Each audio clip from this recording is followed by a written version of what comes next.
Et nous voulons saluer toutes les frères et sœurs qui sont connectés dans cette grande plateforme de prière pour la famille. Et nous croyons que Dieu est en train de restaurer les familles dans le monde entier.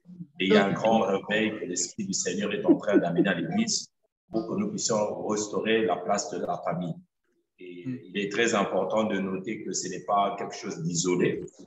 C'est quelque chose que l'Esprit de Jésus est en train d'accomplir dans plusieurs points du monde, de vouloir ramener l'Église et ramener les sociétés à réaliser que la famille est la fondation de toute société. Et si nous voulons vivre un monde nouveau, nous avons besoin de retrouver la place de la famille.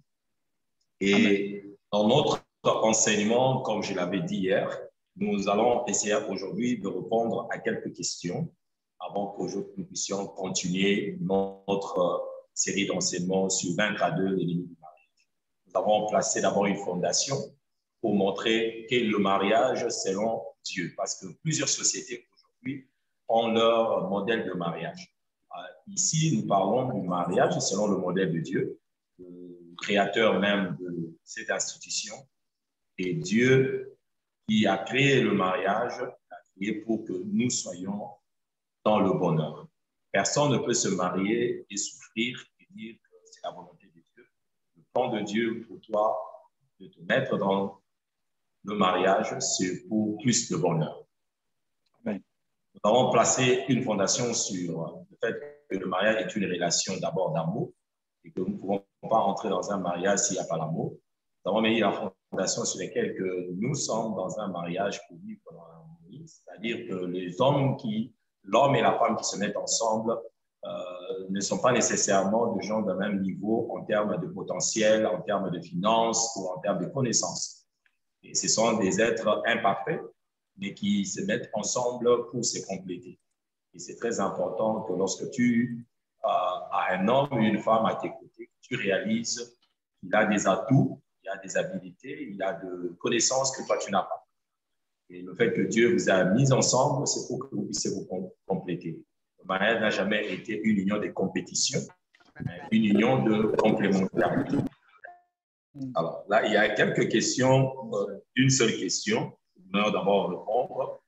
Il y a, je crois que Momi va répondre à la question. Ça, je veux dire. Je vais essayer un peu de répondre à la question.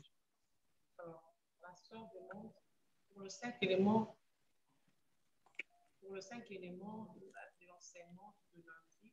Alors, si une fois tous ces éléments sont vérifiés, pour nous qui sommes encore dans le célibat, est-ce que c'est important encore de prier pour le signe, pour avoir une meilleure confirmation que c'est réellement l'homme de la destinée? Deuxièmement, pour les choses des signes, nous pouvons les mettre dans quel point parmi les 5 éléments-là? Je crois que ça, c'est pour les amis qui sont encore à la recherche. Toi qui n'as pas encore trouvé, que tu cherches à avoir une confirmation du partenaire avec qui tu veux entrer dans cette aventure du mariage. Je voudrais dire que la prière est nécessaire pour tout à chacun de nous en tant que chrétien. C'est-à-dire que dans la prière, Dieu nous confirme, Dieu nous parle, Dieu nous révèle ses plans. La Bible dit, invoque-moi, je annoncerai des choses cachées, des choses que tu peux. C'est-à-dire que nous ne pouvons pas écarter la prière en tant que croyants si nous voulons voir Dieu nous accompagner dans n'importe quelle entreprise de notre vie, y compris le mariage et nos choix. Inviter le Seigneur toujours à donner son avis et à valider ce que nous sommes en train de faire. Je ne pense pas que la prière, c'est quelque chose que nous pouvons enlever.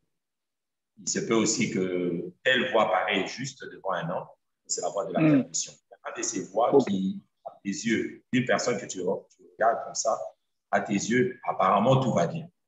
Lorsque tu viens dans la présence de Dieu, le Seigneur peut te dire, non, ce n'est pas la personne.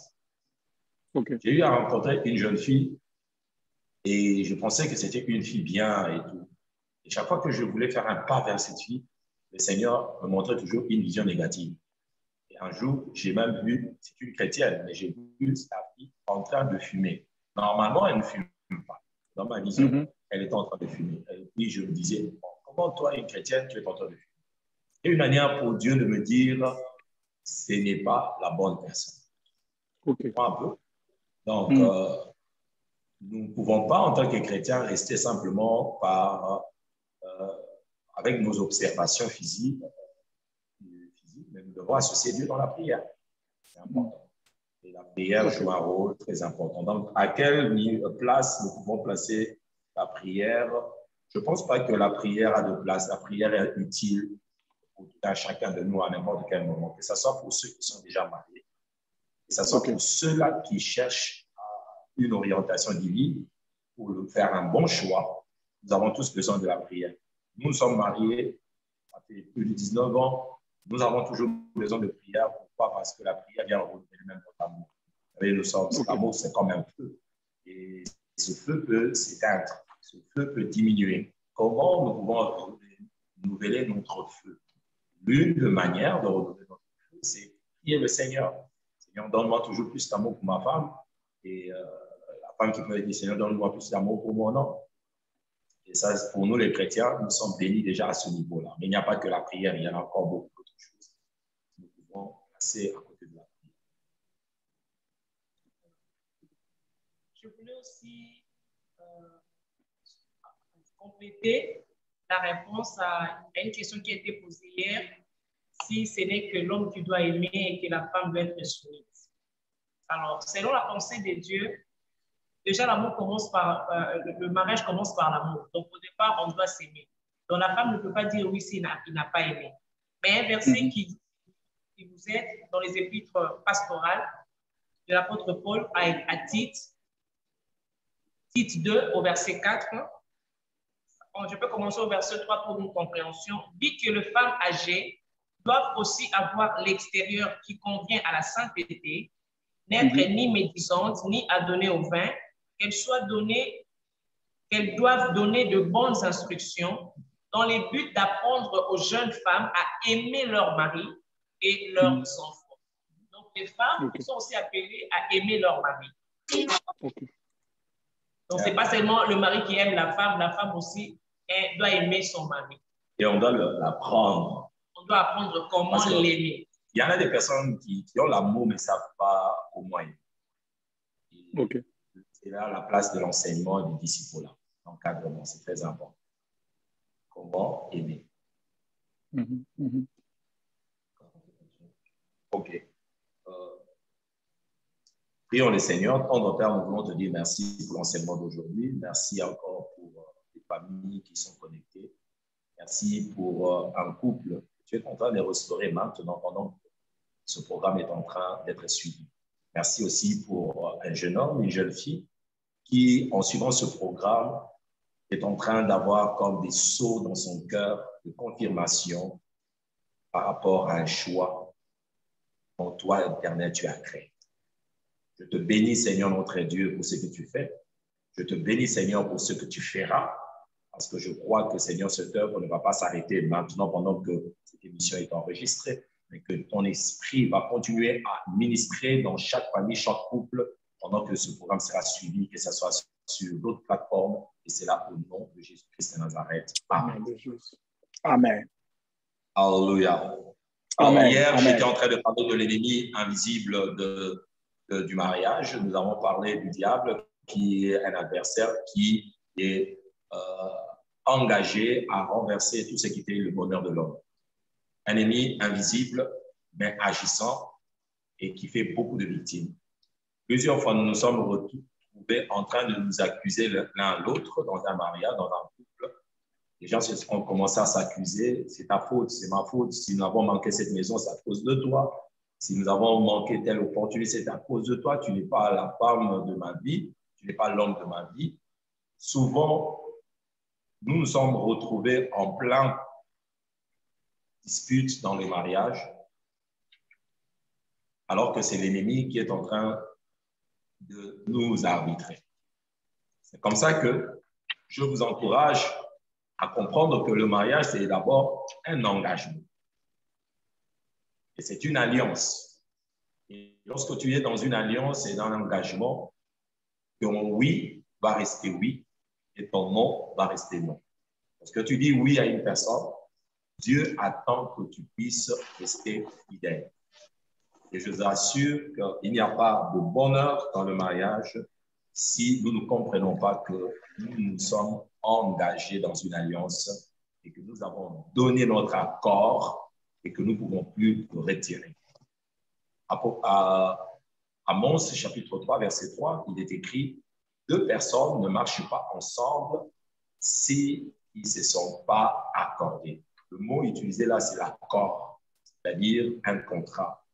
Donc, lorsque nous parlons ici du mariage selon Dieu, un contrat, c'est une alliance. Et dans cette alliance, il y a des obligations, il y a des devoirs.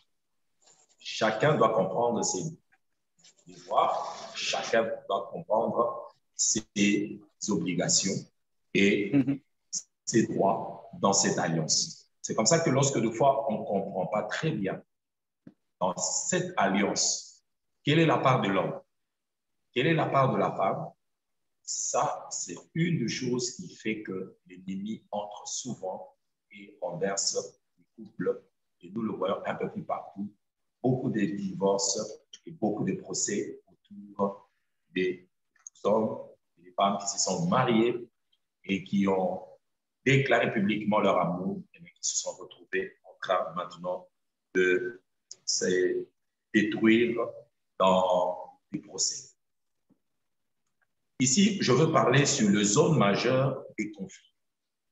J'avais dit hier qu'il est presque impossible dans un mariage, même si c'est là la volonté de Dieu et que tu es dans un bon mariage, un bon choix, que votre mariage puisse ne pas passer par des tribulations, par des défis. Et cela est tout à fait normal.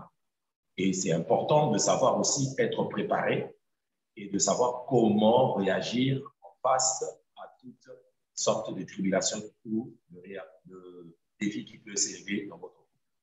La plupart des gens qui se sont mariés, des fois, quand tu entends les histoires, tu dis, mais tu vois un peu? C'est-à-dire qu'il y en a même des personnes qui ont vécu pire que mais qui n'ont jamais décidé de se séparer. Nous allons parler aujourd'hui sur les zones majeures des conflits. Parce qu'il y a des conflits, mais que nous pouvons résoudre. Il y a des conflits qui vont s'élever dans votre foyer, que vous pouvez résoudre. Mais nous devons d'abord comprendre ces conflits ont pour origine. Qu'est-ce que le diable utilise pour que dans ces conflits-là, vous puissiez tomber et perdre votre communion et votre relation ou votre mariage. Les zones majeures de conflit. Dans mon livre, j'ai parlé des zones de conflit dans nos mariages sont le terrain souvent facile pour l'atterrissage de l'ennemi. Satan n'est pas omniprésent ni omniscient dans notre mariage. Je ne veux pas dire que Satan est toujours là, non. Mais il est stratégique dans sa façon d'opérer.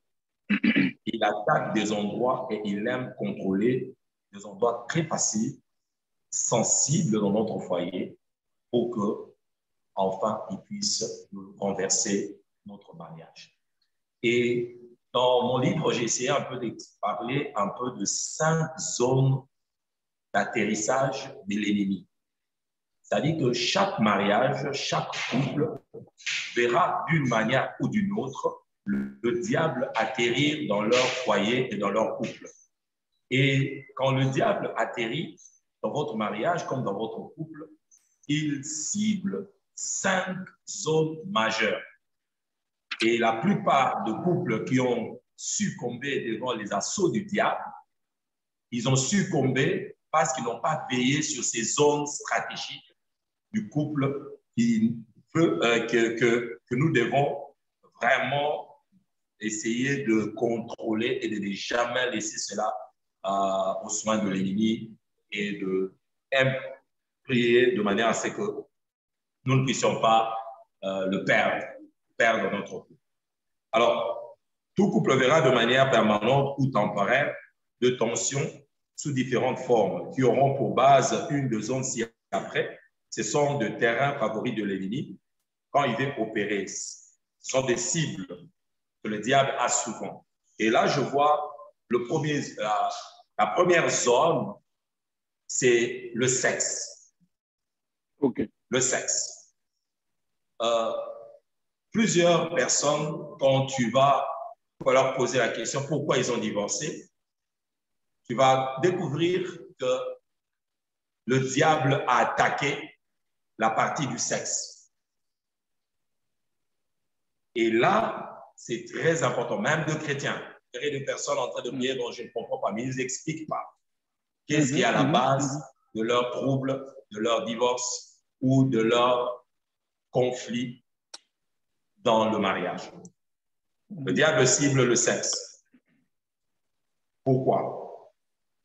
Parce que dans 1 Corinthiens au chapitre 7, verset 5, la Bible dit « Ne vous privez point l'un de l'autre, si ce n'est d'un commun accord pour un temps, afin de vaquer à la prière, puis retourner ensemble de peur que Satan ne vous tente dans votre incontinence. » Et il y a beaucoup de problèmes qui ont amené beaucoup de couples à divorcer. 1. L'impuissance. 2. Manque de temps. Donc, le mari n'a pas de temps pour la femme.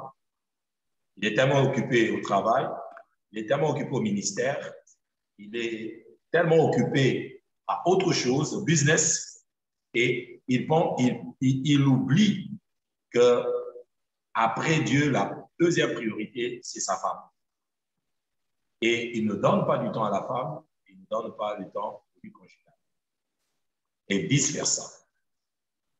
Et ça, c'est à la cause de beaucoup de divorces, de beaucoup de troubles, où nous avons trouvé un homme qui est devenu impuissant, une femme qui est devenue rigide, et l'ennemi est déjà entré, et le mariage a été déjà anéanti à ce niveau-là, le lit conjugal. Nous devons savoir que ton lit conjugal est ciblé par le diable, et nous devons apprendre à donner un temps sacré pour la vie sexuelle dans le couple.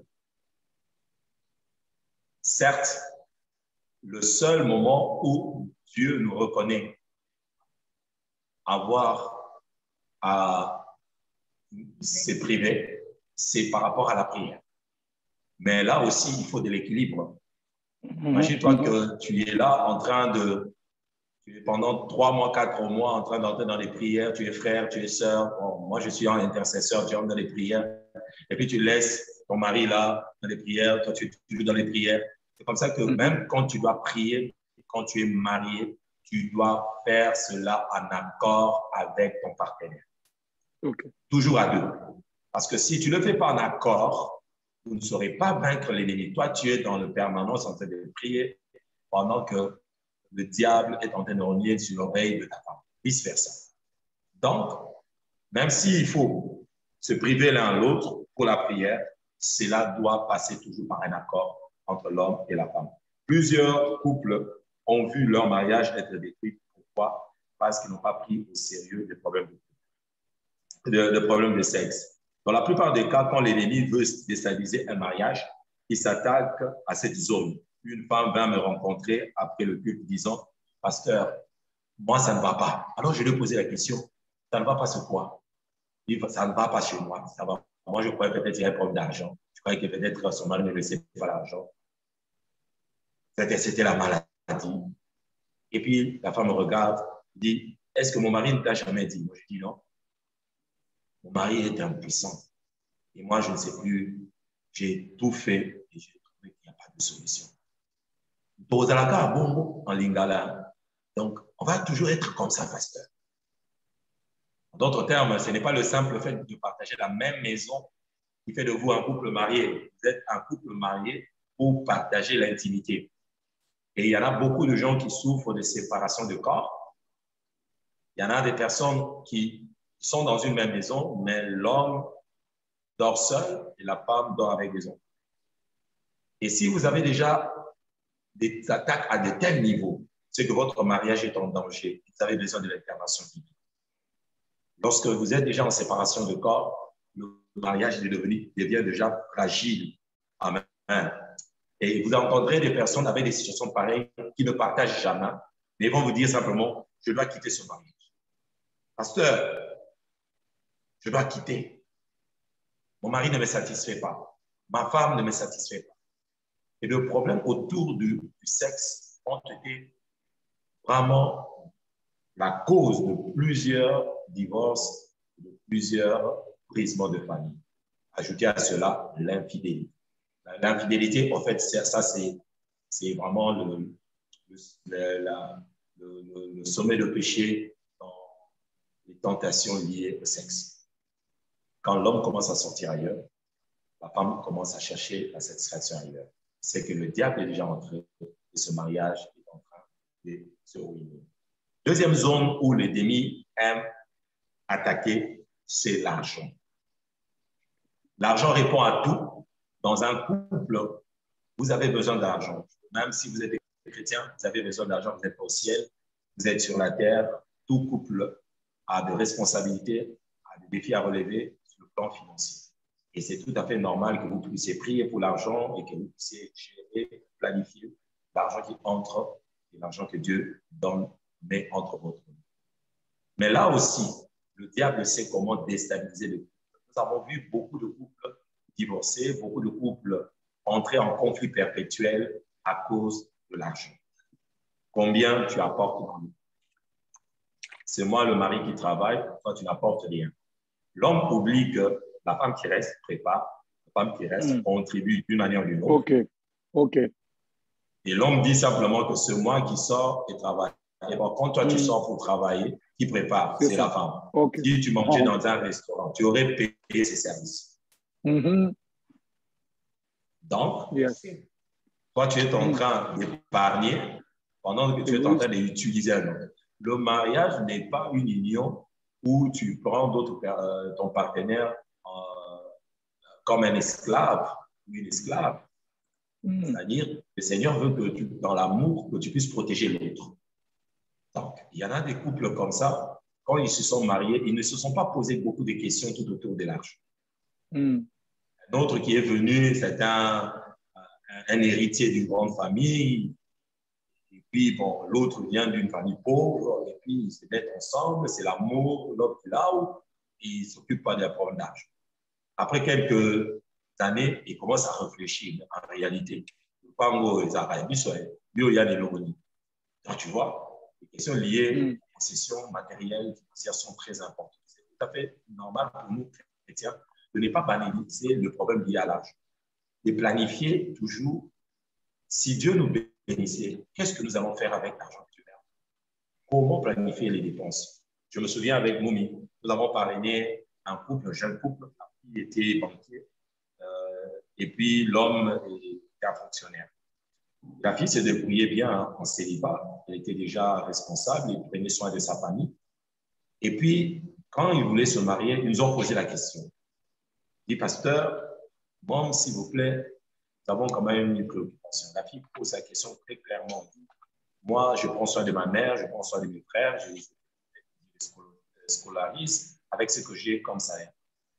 Quand on va se marier, quelle sera la nouvelle configuration de nos dépenses? Parce que mon mari, mon futur mari, me dit...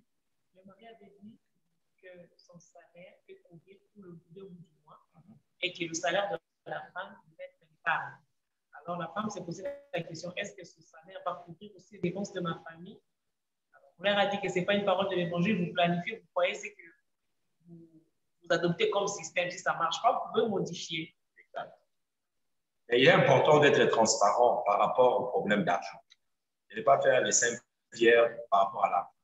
Quand vous êtes dans un couple, les questions liées à l'argent doivent être abordées de manière le plus claire et possible pour éviter que le diable puisse commencer ses assauts à partir des non-dits et de choses qui sont cachées. Imagine-toi qu'une femme allait acheter une parcelle sans parler à son mari. Imagine-toi un mari qui va dépenser plus de la moitié de leur épargne dans un problème extérieur à la famille ou à leur foyer, sans préalablement en parler avec sa femme. Lorsque l'autre découvre qu'il y a des dépenses sans le consulter, c'est tout à fait normal et votre mariage et votre couple soient fragilisés. Et nous avons vu beaucoup de couples être fragilisés pour le problème lié à l'argent. Alors, il y a la troisième zone que l'ennemi utilise souvent pour détruire, ce sont vos relations. chaque personne qui vient dans le couple, dans un mariage, vient avec ses relations familiales, amicales, les relations que tu as reçues à l'université. Et une fois que tu es marié avec ta femme ou avec ton mari, tu dois réaliser que tu apportes des relations anciennes dans cet accord que tu as eu avec vos partenaires. Il est important, de réaliser qu'il y a toutes les relations que tu avais avant qui ne sont pas nécessaires pour vous accompagner dans votre union de mariage. Il y en a certaines relations qui doivent mourir nécessairement. Okay. Il y en a aussi des relations, c'est vrai, que tu dois gérer avec sagesse pour que cela ne puisse pas affecter. Imagine-toi les relations avec, par exemple, les parents et la famille, tu ne peux pas le tuer, mais tu dois les gérer. Mais si tu avais des relations avec des ex, tu dois les tuer. Il y en a ces relations qui tu dois tuer. Il y a des relations que tu dois demander à Dieu plus de sagesse pour mieux les gérer, afin que ces relations-là ne puissent pas affecter votre union et votre mariage. Ça, c'est très important. Nous avons vu des gens dans leur couple aller intervenir dans les situations de leur ex au nom de l'amitié. Et puis, on ne fait jamais dans la vie. Il faut garder les relations. Les relations, il faut le garder, ça c'est vrai. Il ne faut pas tuer. Il faut garder les relations, mais aussi il faut être prudent dans les relations que vous apportez dans votre vie. Parce qu'il y en a certaines relations qui vont vous désunir, qui ne vont pas vous aider à devenir une seule chair. Et ce sont vraiment des pièges que le diable place. Et aujourd'hui, avec Facebook, j'ai vu qu'il y en a beaucoup de gens qui se sont reconnectés, même avec des gens qui sont morts. Il y avait des personnes, des relations qui étaient déjà mortes et les gens les ont ressuscités. J'aime encore le bishop T.D. Jakes qui disait encore dans une de ses prédications, il y en a certaines relations, quand ça meurt, ça va mourir. OK. Il y en a certaines relations que vous ne pouvez pas ressusciter. Jésus est la résurrection et la vie. Il y en a certaines relations que vous ne pouvez pas ressusciter. Donc, nous devons être prudents pour ne pas apporter dans notre relation des relations qui gênent, des relations qui dérangent. Nous avons une quatrième zone, c'est les croyances. Les croyances, ici, j'aimerais insister sur les croyances pour tous ceux qui sont chrétiens. Dans 1 Roi au chapitre 3, au verset 1er, la Bible dit « Salomon s'allia par mariage avec Pharaon. » 1 Roi, chapitre 3, verset 1er. Salomon, c'est roi sage, s'allia par mariage avec Pharaon, roi d'Égypte. Il prit pour femme la fille de Pharaon et la mena dans la ville de David. La suite de cette histoire, nous le trouvons dans 1 Roi au chapitre 11, au verset 1 à 8. La Bible dit « Ce fut ces nations que s'attacha Salomon, entraîné par l'amour. » C'est-à-dire, Salomon, entraîné par l'amour, s'est attaché à des femmes étrangères, des femmes dont l'Éternel avait dit « Vous n'aurez pas d'alliance avec ces nations. » Ça, c'est un grand problème et un grand défi pour l'Église d'aujourd'hui, où plusieurs divorces ont pour cause la fondation de leur fiançailles. C'est-à-dire que les gens se sont mariés en tant que chrétiens, ils se sont mariés sans consulter Dieu. Ils se sont mariés sans vérifier qu'ils commencent leur amour avec la même base de foi. La Bible dit, mariez-vous dans le Seigneur. Donc, si nous sommes mariés avec des bases de croyances différentes, il se peut aussi que ce soit une brèche que l'ennemi va utiliser plus tard pour déstabiliser votre vie. Je sais aussi qu'il y en a des cas où des personnes qui se sont mariées d'abord païens et Dieu a permis que le mari ou la femme puisse le connaître et ensuite le deux puisse le connaître et le servir. Ce cas existe. Mais ce que j'enseigne ici, c'est dans le général d'abord. Pour ceux qui ne sont pas mariés, il faut faire un choix dans le Seigneur. Pour commencer votre mariage avec un partenaire avec qui vous pouvez prier ensemble et parler le même langage, parce que vous allez tous parler la parole de Dieu et parler le nom du Seigneur Jésus-Christ. Ça, c'est pour ceux-là qui ne sont pas encore mariés. Pour ceux qui sont déjà mariés, si ton mari ou ta femme est païen, vous devez lutter et prier le Seigneur pour que votre partenaire aussi puisse connaître le Seigneur. Et votre foyer ne pourra pas avoir de l'équilibre et prospérer si vous ne prenez pas soin de prier pour le salut de votre partenaire. Parce que si vous voulez voir la victoire de votre couple, vous devez savoir que le mariage est d'abord une union spirituelle. Mhm. C'est vrai que c'est charnel, c'est le corps, mais c'est une union spirituelle. L'alliance est spirituelle. Et c'est tout à fait normal que lorsque un homme, une femme commencent à coucher ensemble, la Bible dit qu'il devient un même esprit. Amen. Et, devient un même esprit. La Bible dit que vous devenez un même esprit. C'est comme ça que la Bible nous avertit par rapport au péché d'impudicité. Et tous les péchés peuvent suivre, mais leur conséquence est à l'extérieur du corps. Mais le péché de l'impudicité suit et le corps et l'âme. Et la personne qui, si tu partages avec une prostituée, vous couchez avec une prostituée, vous devenez une même chair avec la prostituée. Donc, on parle déjà de mariage là-bas, une alliance. Donc, quelqu'un avec qui vous allez partager votre intimité, spirituellement aussi, vous devenez une même personne. C'est comme ça que beaucoup de personnes qui se sont liées à des personnes qui n'étaient pas spirituellement bonnes ont vu aussi leur vie être rétrogradée spirituellement, d'une certaine manière. Une fille qui priait, qui était chrétienne, qui se marie à un païen qui se retrouve peu à peu, commençait à perdre son amour pour Dieu, commençait à perdre son discernement, commençait à perdre le goût pour les choses de Dieu. Et il est important de comprendre que Dieu ne place pas le mariage avant notre foi. Notre foi en Christ est prioritaire par rapport à notre mariage. Si tu veux gagner et avoir un mariage heureux, tu as besoin de veiller à ce que le diable ne puisse pas voler ta foi au début même de ton mariage. La cinquième zone, c'est le dialogue. Il y a tellement beaucoup de couples qui expérimentent aujourd'hui beaucoup de tensions au niveau de communication et de dialogue. Ça n'a pas communiquer et ça n'a pas dialoguer. Tu peux avoir raison, mais tu ne sais pas communiquer. Et souvent, dans le cas de mariage, nous avons vu beaucoup de gens, des fois, ils parlaient la même chose. Ils avaient la même pensée, mais ils ont un problème de langage. Ils ont un problème de communication. Vous savez déjà un homme qui parle avec volume 100.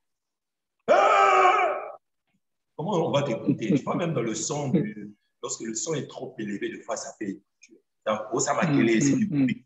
Pourtant, tu dis des choses correctes. Tu dis de bonnes choses. Mais peut-être que tu n'utilises pas le bon temps pour communiquer. La même chose aussi, l'attitude avec laquelle tu communiques. Tu peux vouloir communiquer quelque chose qui est vrai, mais tu le communiques avec une mauvaise attitude. Tu as déjà changé ton visage et là, tu veux commencer à parler. Alors, la personne qui te suit ne suit pas avec attention. Il ne suit plus ce que tu dis. Commence à regarder ton visage. Je me rappelle encore quelques temps, papa me rappelait un peu, je ne suis pas d'accord avec quelque chose, et directement, je change mon visage. Je me dis là, bon, comment tu as changé le visage? Tu n'as même pas parlé, tu as changé le visage. Comment la personne va changer si tu n'as pas écouté? Tu n'as changé que le visage. Tu vois? Nous devons apprendre comment communiquer à notre mari. Comment lui faire passer le message, ce que nous pensons être mieux pour nous deux. C'est très important.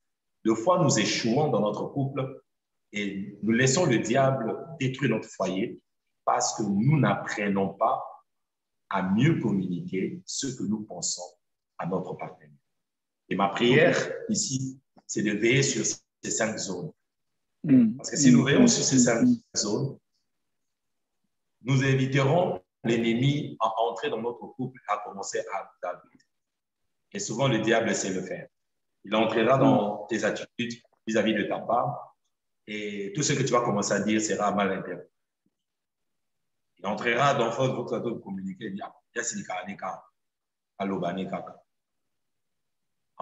le jour où tu viendras avec quelque chose de sérieux, la personne n'a plus d'attention sur ce que tu dis. Et va vivre de défis compliqués et tu pourrais sauver ta famille, mais tu vas rater parce que tu n'as jamais appris à mieux parler à ta femme. J'ai eu un couple, la femme, et je veux atterrir là, la femme d'un frère que nous avions encadré. Et cette femme venait toujours se plaindre pour dire « Mon mari ne me coûte pas ». Je suis allé visiter cette femme une fois. Je regardais là où ils habitaient. Je dis « Mais ton mari a beaucoup d'argent, pourquoi vous habitez ici ?» Il dit « Pasteur, mon mari ne me coûte pas ». Dernièrement, ils ont déménagé, ils ont trouvé une autre maison. Et la maison n'était pas dans un bon endroit. Et j'ai vu la femme encore. Je dis « Mais comment vous avez déménagé à cet endroit ?» La femme m'a dit, pasteur, mon mari ne me coûte jamais. Je lui ai dit plusieurs fois de quitter cet endroit. Il ne me coûte jamais. Alors la femme, en nous parlant, dit, quand tu vas parler, si tu parles à mon mari, please, ne dis pas à mon mari que tu as parlé avec moi. Comprenez? Secret d'État. Pasteur Bombangay. Donc, le frère qui semble être un frère gentil, qui est même au protocole, mais je me suis rendu compte que c'est un frère qui a double face. Terroriste, un frère terroriste, donc terrorise la femme et la femme n'a pas de mots, la femme n'a pas d'avis à donner. Et si vous êtes dans un couple où la vie de la femme, ce n'est pas parce que la femme doit être soumise, et la femme n'a pas de mots, n'a pas d'avis, et ça c'est souvent là l'erreur. Moi, c'est moi, donc tu ne le coûtes pas, bon, elle est venue là pour te compléter. Et si quelqu'un est quelque part où sa voix n'est jamais entendue, un jour, il va plier bagage, il va te quitter. Et dernièrement, ma femme me dit, je parle avec cette femme, elle m'a dit, si vous n'intervenez pas, je vais quitter. Cette femme pas seulement, il va être surpris un jour le matin. Cette femme qui n'a jamais parlé, il supporte que tu as réduit même sa volonté, tu l'as muselée. Elle ne sait pas exprimer ses pensées, elle ne sait pas contribuer à l'avancement de ce foyer. Un jour, va se lever, tu vas te retrouver le matin. Moi, c'est qui est pour la nuit, simplement parce que la santé, tu n'as jamais considéré ces amis. Je ne sais pas si Momia a quelque chose à ajouter à ce niveau-là. Je pourrais ajouter par rapport aux 5 zones de conflit. Ce sont 2 zones du diable, comme le pasteur a dit, des zones d'atterrissage de l'ennemi. Et par rapport au sexe, je voulais dire, à part le fait de s'effriter, il y a aussi des pratiques contre nature que le diable introduit dans nos couples qui nous attirent des malédictions. En tant que chrétiens, nous devons purifier nos lits conjugaux. Il y a des couples chrétiens, là j'insiste pour les chrétiens, nous sommes chrétiens pendant notre intimité, nous sommes chrétiens à l'église, nous sommes chrétiens partout. Même dans notre intimité, nous sommes chrétiens. Alors, il y a des pratiques qui n'honorent pas Dieu. La sodomie n'est pas biblique, n'est pas bien pour les enfants de Dieu. Alors, j'aimerais vraiment que ce soit l'amour anal. Donc, le fait de faire l'amour par l'anus, ça, ce n'est pas la volonté de Dieu. Alors, vraiment, ce soir, nous voulons que le Seigneur purifie nos lits conjugaux. Il y a des fois des esprits impurs qui viennent, qui gèrent. On ne s'accepte plus, l'autre se masturbe, il est à l'aise par rapport à film porno. Nous voulons vraiment que nos lits conjugaux ce soir soient purifiés par le sang de Jésus, que le Seigneur restaure l'amour, restaure l'intimité, mais que nous puissions aussi prendre le courage d'abandonner les pratiques. Le diable est très rusé. Il vous donne l'impression que si vous faites des rapports normalement, vous n'aurez pas du plaisir. Mais le diable peut nous déconnecter de Dieu, nous éloigner de Dieu, afin que nous soyons sous une malédiction. Et vraiment, nous voulons prier que le Seigneur purifie nos lits conjugaux et restaure l'amour. Et par rapport à l'argent, je vais demander aux couples de parler en tout cas. De parler parce qu'il y a des couples, l'autre est dépensier, mais l'autre il est prévoyant. L'autre il a une vision courte juste ici au nez. Il y a les lots, mais l'autre il voit un peu de loin. Alors il faut trouver de l'équilibre. Ça se travaille. Ce n'est pas automatique, mais ça se travaille. Alors il faut de la volonté pour arriver à un accord. savoir planifier. En tant que chrétiens, nous savons que par rapport à notre argent, nous commençons par la dîme. Nous enlevons d'abord la part de Dieu. Si nous avons le loyer, si nous avons, il y a des exigences, des budgets mensuels qui ne changent pas. Il y a aussi l'épargne et tout. Donc, éviter de vivre au-dessus de ce que Dieu vous donne. Voilà, éviter de vivre au-dessus de vos moyens pour faire impression aux autres. Tu n'es pas en compétition avec quelqu'un, tu n'es pas en retard, donc Dieu te bénit au fur et à mesure. Alors, par rapport aux relations, je me dit, quand nous gérons nos relations, nos amitiés, c'est vrai, il y en a qui disent qu'on ne sait jamais dans la vie et tout, mais on a vu que si quelqu'un vous a déjà aimé dans le passé, c'est possible que vous le retrouvez. Alors, ça, vraiment, il faut éviter. Et nous voulons aussi, par la grâce de Dieu, rebâtir la confiance dans le couple. Il y a des hommes qui ne connaissent pas le code de téléphone de leur femme, les femmes qui ne connaissent pas le code de téléphone de leur mari. Je me suis toujours posé la question, le jour où il y aura un problème et qu'il faut utiliser ton téléphone pour appeler, elle ne connaît pas le code. Toi, tu as fait une crise. On pourrait bien te sauver dans 10 minutes là. Mais ton téléphone là a des codes, messages, codes, appels, codes, partout code. Code de banque, des codes. Ça suscite des soupçons et ça diminue la confiance. Alors vraiment, par la grâce de Dieu, nous voulons travailler là-dessus, que le Seigneur vraiment nous aide. Et par rapport aux croyances, comme le pasteur l'a dit, nous voulons avoir un même Dieu. Nous voulons avoir un même Dieu, un seul autel dans la maison. Nous voulons sacrifier devant le même autel. Nous voulons adorer le même Dieu. Alors, nous voulons prier ce soir pour le couple qui... que tu vas donner ta vie. Nous voulons prier ce soir. Nous croyons à la prière. Dieu aime le couple, aime le mariage. Nous croyons que la restauration est possible. Nous sommes dans prière et famille. Amen. Et Dieu veut restaurer des familles. Amen. Je crois que... Pardon, maman, parce que je vous coupe un peu la parole. Je vous coupe un peu la parole. Il y a tellement beaucoup de questions, je le sens. En commençant par moi-même, j'ai presque 5 questions. Alors, je sens que je peux avoir peut-être 5 questions de moi-même. Je sens que papa, il peut avoir au moins 8. Maman Catherine peut avoir au moins 3. Il y a vraiment beaucoup de gens qui ont des questions. Alors, ce que je voulais faire, alors, j'aimerais que demain, si par la grâce de Dieu, que nous puissions le faire différemment.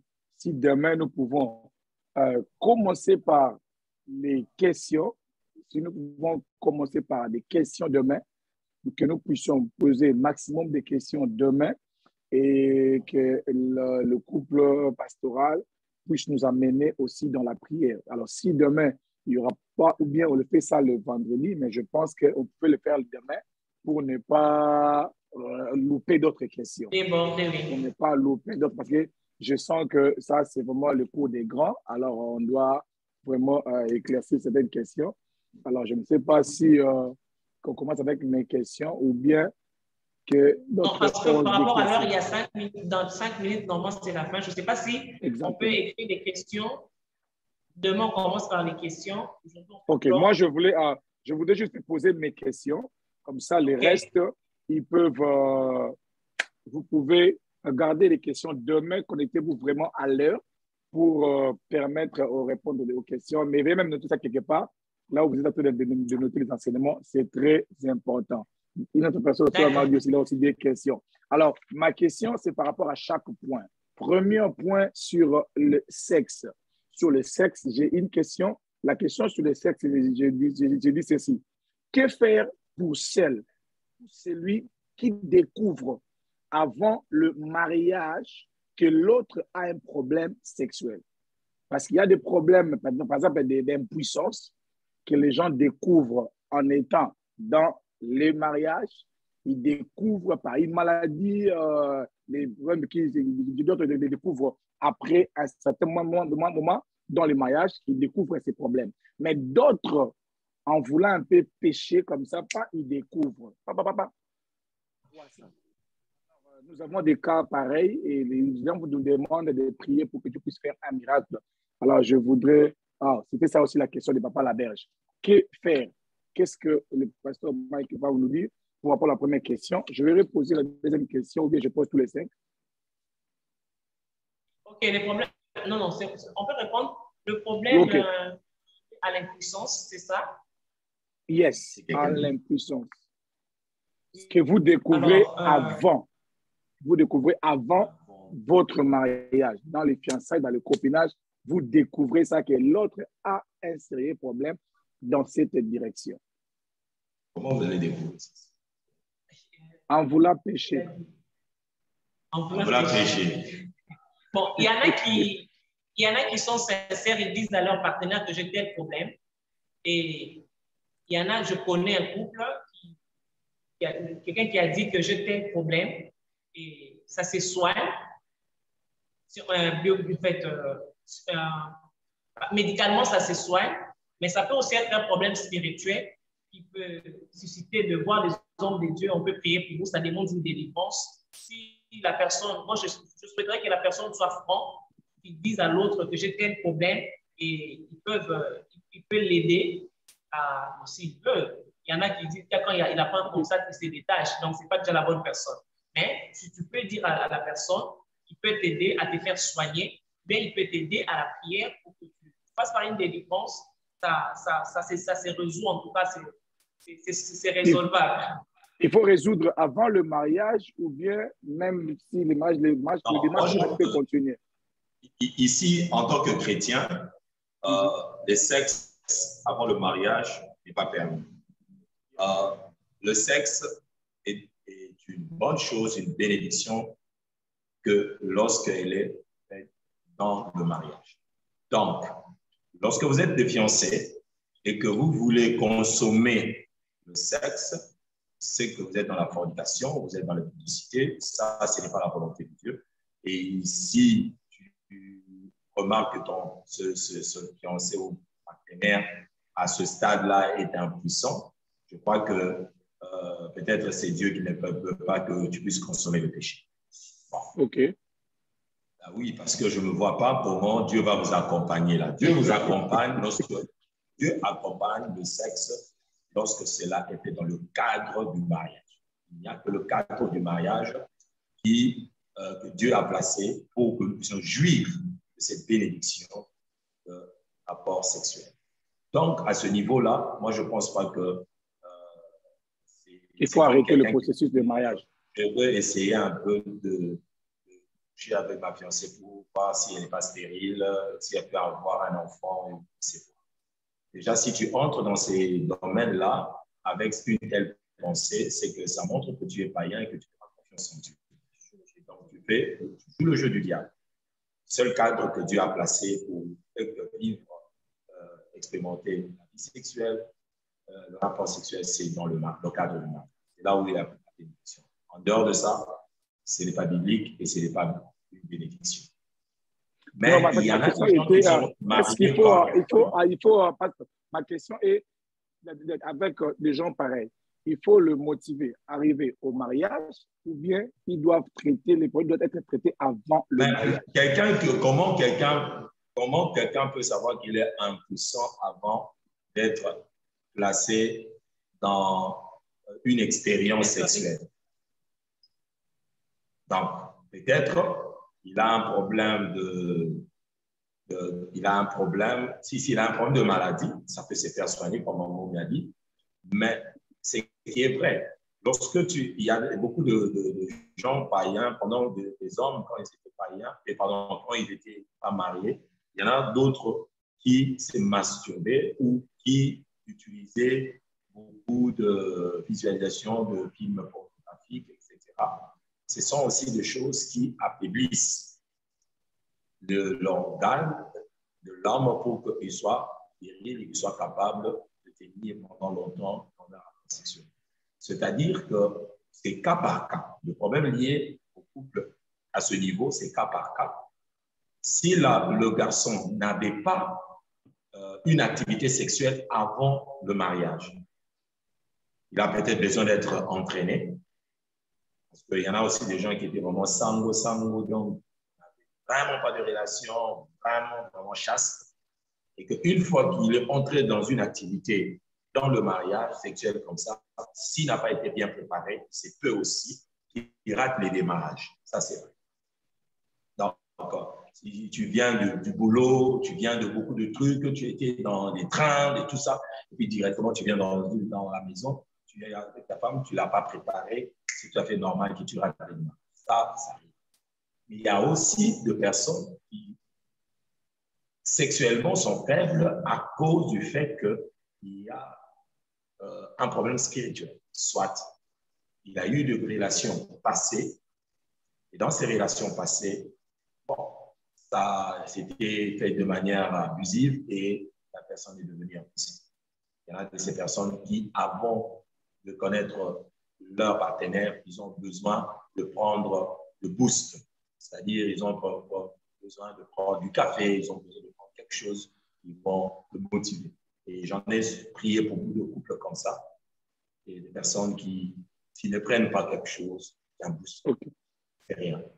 Et d'autres, c'est à cause aussi des activités. C'est-à-dire que quelqu'un qui travaille tellement dur et tes pensées sont toujours dans le ministère ou dans la prière ou dans le travail. Je pense à l'argent, je pense au nouveau dollar que je dois amener à la maison.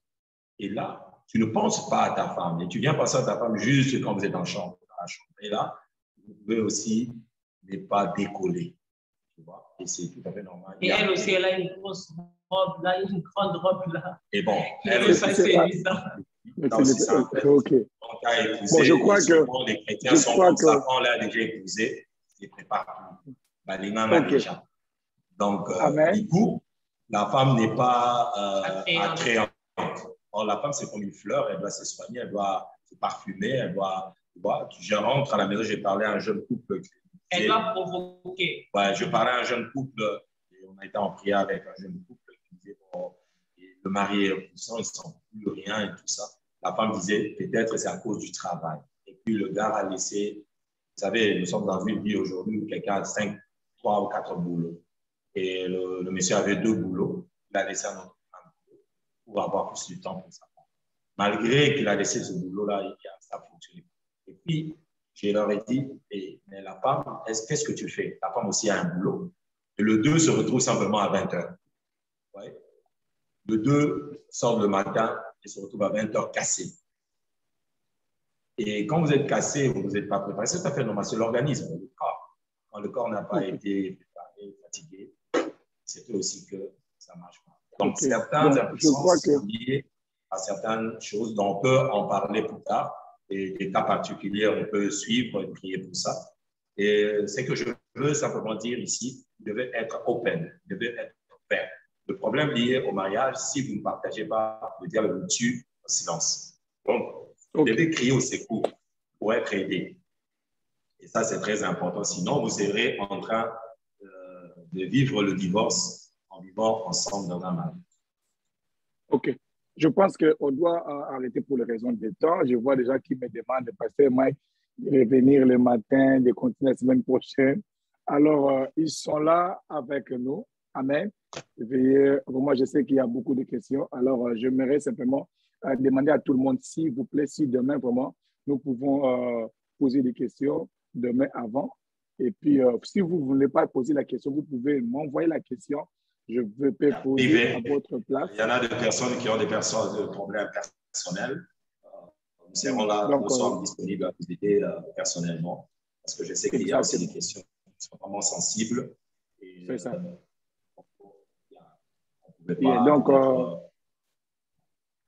Donc, il y aura vraiment cette liberté-là. Et si vous voulez aussi voir le pasteur Mike en personne, vous demandez son numéro. En tout cas, c'est disponible pour l'encadrement ou pour quelque chose qui vous concerne personnellement. Sentez-vous vraiment libre, amen, dans cette direction.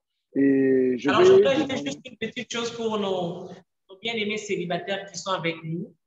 Si réellement nous sommes enfants de Dieu, patientons, attendons le mariage, Dieu va nous bénir.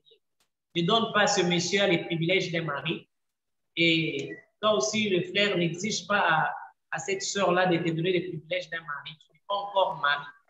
Tu es juste la fiancée, proposée et tout ça. Et puis, ne nous comportons pas comme le siècle présent, avec ces histoires de sextat, prendre des photos. Vous n'êtes pas des acteurs de pornographie. Alors, soyez chrétiens, que Dieu vous bénisse, patientez, il y aura un temps pour tout ça. Que Dieu vous bénisse. Amen. Quelqu'un d'autre demande s'il faut commencer 15 minutes avant. Les gens sont tellement assoiffés, je ne sais pas comment. Alors, bref, ils sont là. Demain, nous serons là. En tout cas, et je vous demande seulement d'être patient. Bientôt, là, ça va déjà être déjà demain. Donc, nous serons là. Nous aurons le temps de partager avec eux. Ils sont, je vous avais dit hier, ils sont vraiment des modèles pour moi. Quand je suis sorti dans une famille où le mariage n'était pas un modèle, amen, quand j'ai eu la grâce d'être à leur côté, et j'ai commencé à rêver un mariage paisible. Amen. J'ai commencé à dire, si je peux avoir une femme comme Maman Mosquée. Tout le monde, tous les garçons à l'église disaient, ma femme doit être comme Maman Mosquée parce qu'ils voyaient l'image. Amen. Et toutes les sœurs, je dois avoir un mari comme le pasteur Mike. Ce sont des gens que vous pouvez les connaître encore plus si vous les approchez. Amen. Que Dieu soit béni. Alors, je m'aurais demandé une prière auprès du pasteur Mike et Maman Mosquée pendant la clôture. Alors, j'aimerais que vous puissiez, mais ces couples que vous voyez, ils se sont aimés, ils étaient au Congo. Après un mois donné, la femme était en France, l'homme était en Afrique du Sud. Amen. Ils ont vécu ce que peut-être vous êtes là en train de me suivre, vous êtes en train de traverser, l'homme est dans tel pays, la femme est dans tel pays. Ils ont passé par là où vous êtes peut-être maintenant là. Alors, j'aimerais qu'ils puissent prier aussi pourquoi pas pour nous, pourquoi pas pour les couples qui sont là avec des distances. Amen. Et les dieux qui les a assistés, si le même Dieu peut aussi assister, mes bien-aimés qui sont là, connectés. D'autres, c'est la femme qui est connectée, mais l'homme est loin. Et s'ils peuvent prier pour que les couples là, en distance, pas des couples en distance, des fiancés en distance, des proposants en distance, que Dieu puisse leur faire grâce, comme il vous a fait aussi. Que j'aimerais demander au pasteur Mike et Maman Mosquée de prier pour nos frères et sœurs qui sont là, dans le même cas qu'ils étaient hier. Mais nous allons fermer nos yeux, nous allons simplement mettre nos mains devant nos caméras, et le pasteur Mike et Maman Mosquée vont prier pour nous en général, et ils vont aussi prier pour cette catégorie de personnes en particulier. Mets la main devant la caméra, crois à cette prière. Merci beaucoup, papa, vous avez la parole. Père, nous voulons te dire merci pour cette séance. Amen. Merci, Seigneur, parce que tu viens de nous réveiller par rapport aux zones d'atterrissage de conflits que l'ennemi utilise pour nous déstabiliser. Bien, merci pour cela que tu es en train de préparer. Avant d'entrer dans le mariage, Seigneur, ils sont avertis. Merci de les avertir, de les préparer pour la gloire. Seigneur, je viens recommander particulièrement les bien-aimés qui sont en relation d'amour, qui sont fiancés, mais qui sont à des villes éloignées, à des pays éloignés. Seigneur, ça a été le cas pour Isaac. Rebecca est venue de loin, Seigneur, mais tu les as unis. Que de leur amour puisse se rallumer, Seigneur, jour après jour, éternel Dieu, et que leur projet puisse se réaliser par ta grâce. Seigneur, que l'argent ne soit pas un problème, que les visas ne soient pas un problème. Seigneur, ouvre de portes au éternel Dieu, afin que cette année, Seigneur, que ce projet se réalise au nom de Jésus. Amen. Seigneur, je prie éternel pour Dieu que la victoire soit leur partage à tout le niveau, Seigneur. Que les familles soient d'accord, éternel Dieu de gloire. La Bible dit quand tu approuves le voie d'un homme, tu disposes favorablement même ses ennemis. Seigneur, alors que tu les approuves, oh Dieu, dispose de paroles, dispose, Seigneur, mon Dieu, les responsables. Seigneur, ouvre de portes éternelles, mon Dieu, que les portes des nations leur soient ouvertes, Seigneur, afin que cette année, ils célèbrent leur mariage. Au nom de Jésus, nous les bénissons en ton nom, Seigneur. Nous recommandons, Seigneur, la séance de demain entre tes mains. Fais-nous grâce, au Dieu de gloire, de nous retrouver encore dans ce cadre, Seigneur, afin de restaurer plusieurs couples. Au nom de Jésus, nous avons ainsi prié. Amen.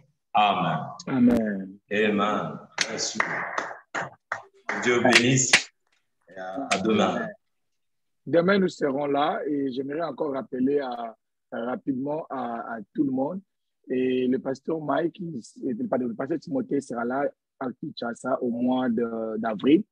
Le voyage est déjà confirmé. Donc, du 12 au 17, nous aurons un séminaire de la Pâque. Moi, Brenda, donc nous serons là à Kinshasa. Alors, j'aimerais que le membre des ministères Prière et Famille à Kinshasa, que vous puissiez être là pendant tout le jour de ce séminaire. Amen.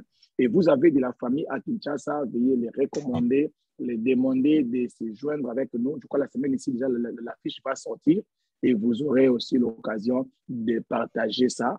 avec les membres de la famille, afin que vous puissiez être là. Maman Mary, vous serez là à Matete, lundi, mardi, mercredi, jeudi, jusqu'à dimanche.